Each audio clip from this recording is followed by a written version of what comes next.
So today is Resurrection Sunday, and ever since yesterday when I read this and I kind of skipped over it, I've been thinking about it. And I woke up this morning thinking about it, and I felt compelled to go and spend time digging into it. And it is where Satan is in the presence of the Lord, and the Lord says, "Okay, but don't lay a finger on him." And then it says, and this is Job 1:12, the last part of it, of that verse, and it says, "Then Satan went out from the presence of the Lord," and I just keep thinking about went out from the presence of the Lord. So God's in charge. We know that. And because he's told Satan not to lay a finger on the man himself, Job. So he's in charge, but Satan leaves his presence. So he was in his presence. So this kind of makes me wonder, where was God when Satan did his acts of terror? And I don't have any answers. I'm going to go deep today.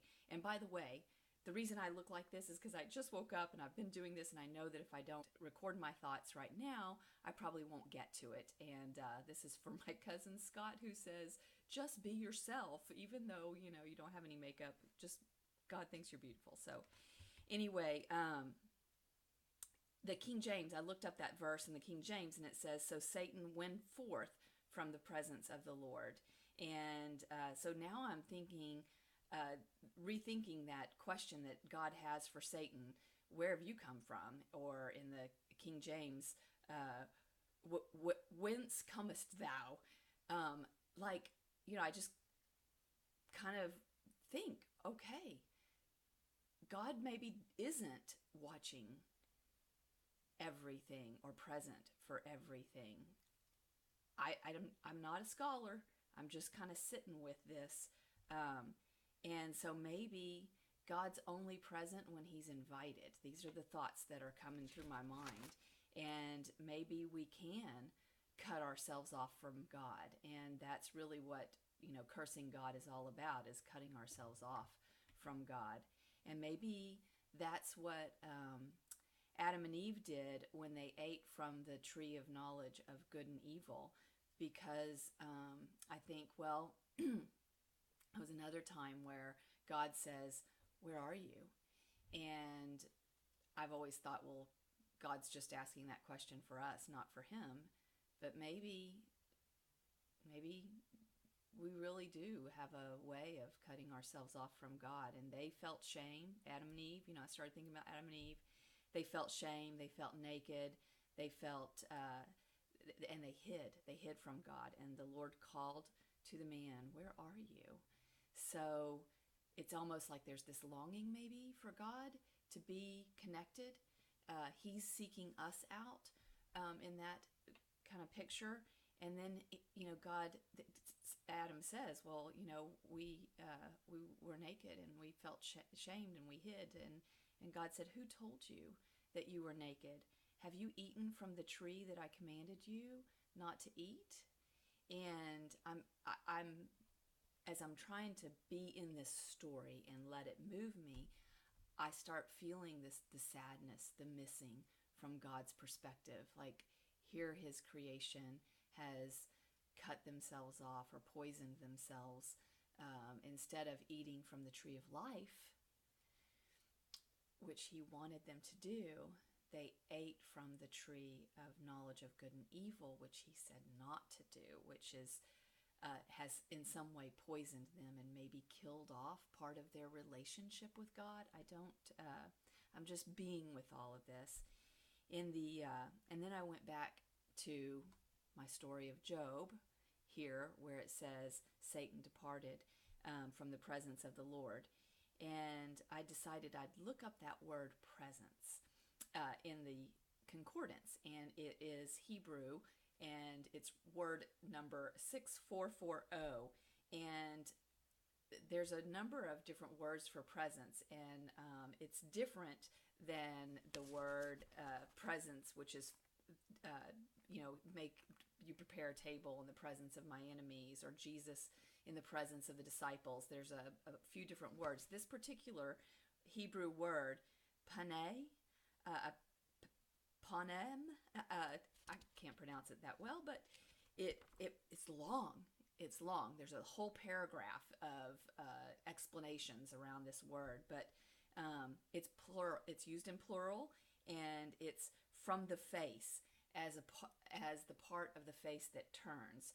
So so it's almost as if, you know, he's turning from the face of God. I mean, I don't know, but I keep thinking about that. And then it made me think about Jesus, you know, when God turns his face from Jesus on the cross, and Jesus says, "Why have you forsaken me?" And so then I looked up that word forsaken, and it is to leave behind in some place, let remain over, or desert.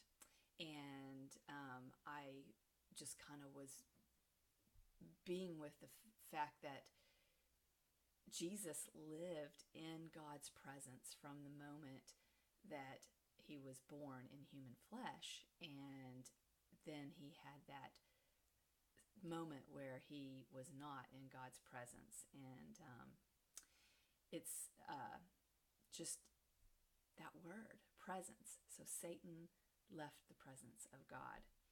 And I started thinking about what happens when we cut a rose from a bush and put it in water.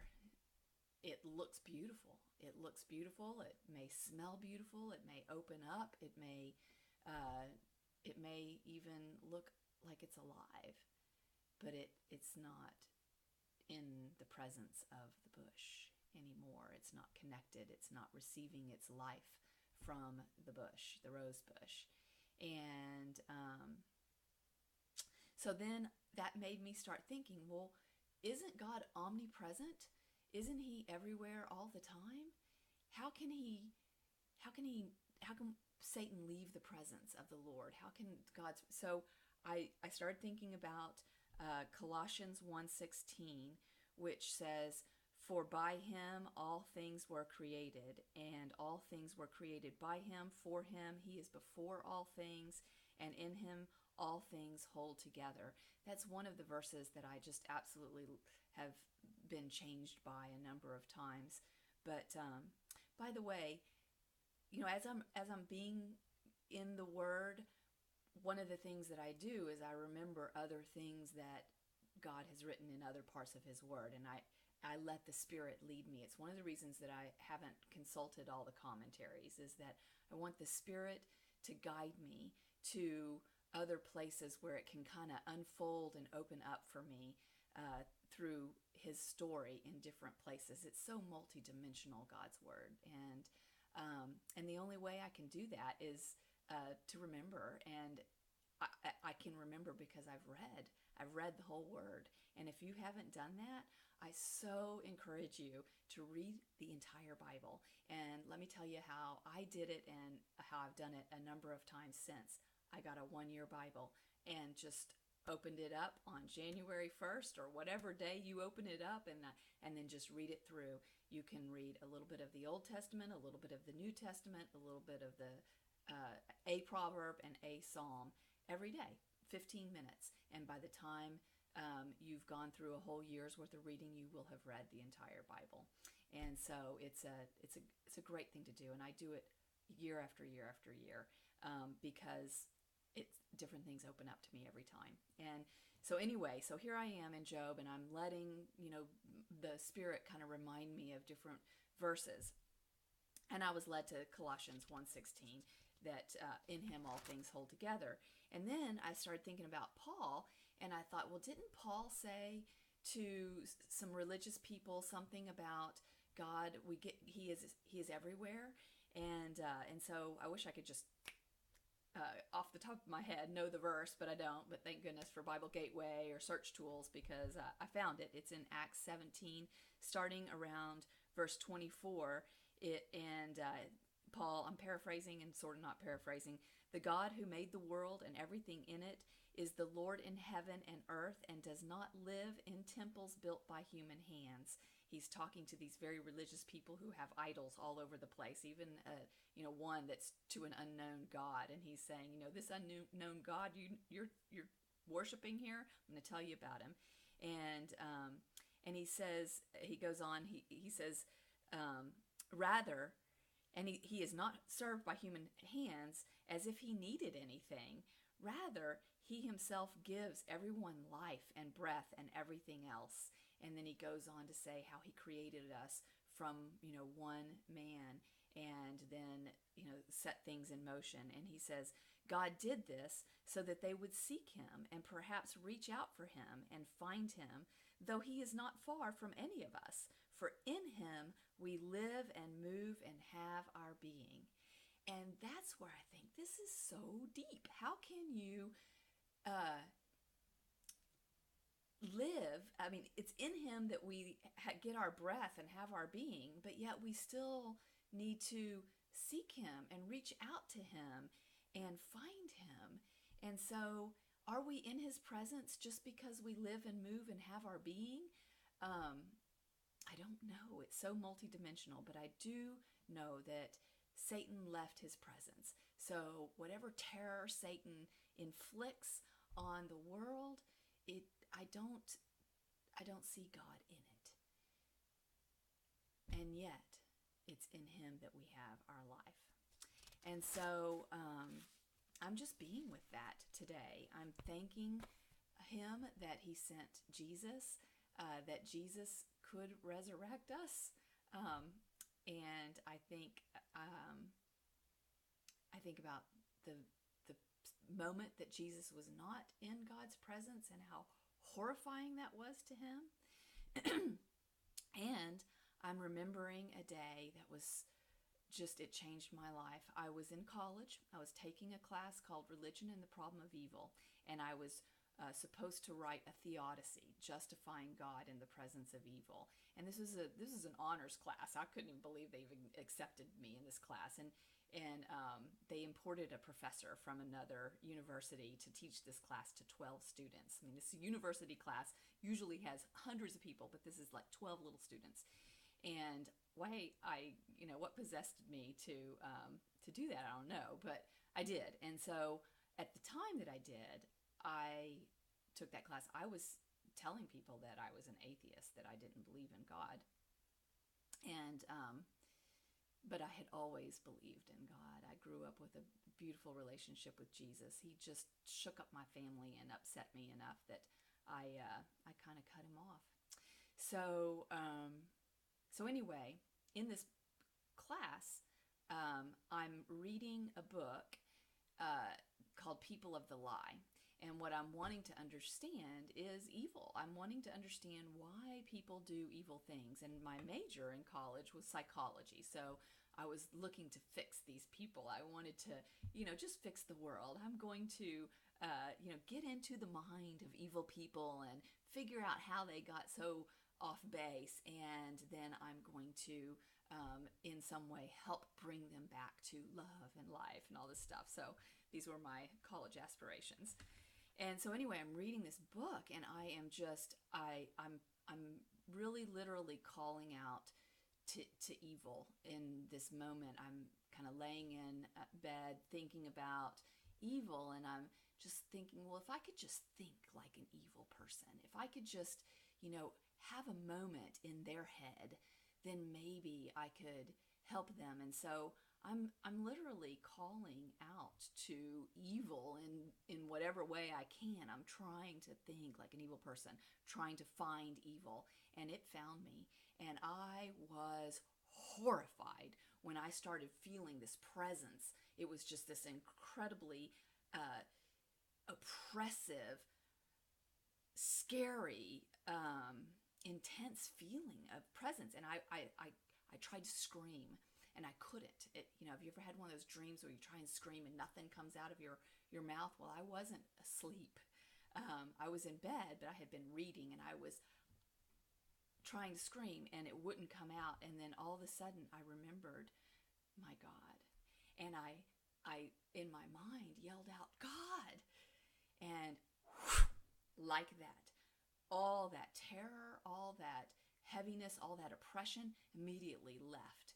And I felt this presence and this peace. And it was amazing. And from that point forward, I was like, there is a God. There is a God, and he just saved me. And this this really happened. This was not a dream. It was an intense moment. And so there have been times since then when things have seemed really, really awful. Like I'm just being hit on every side, that there is, something horrible happening in every way. And then it occurs to me, I'm under attack. And, and in those moments, when I don't know what to pray, I will sometimes remember God inhabits the praises of his people. And I will just, as much as I can with my whole mind, heart, and soul, start praising him and singing how great he is and everything. And a lot of times that just does the trick. I feel peace. I feel confident, and I'm able to withhold or withstand whatever attack comes my way. And so that's what I'm being with this morning, is the presence of God, and how multidimensional it is, how complex it is, and how, yes, in him we have our being. He gives us life, but yes, we can cut ourselves off from the presence of God. And what a horrible existence that is. So I pray today that God's presence, his resurrected love, his healing life would be in and around all of us today. And it's not because we go to church. It's not because we do anything for him as if he needs anything. It's really just connecting to him. I hope this blesses you.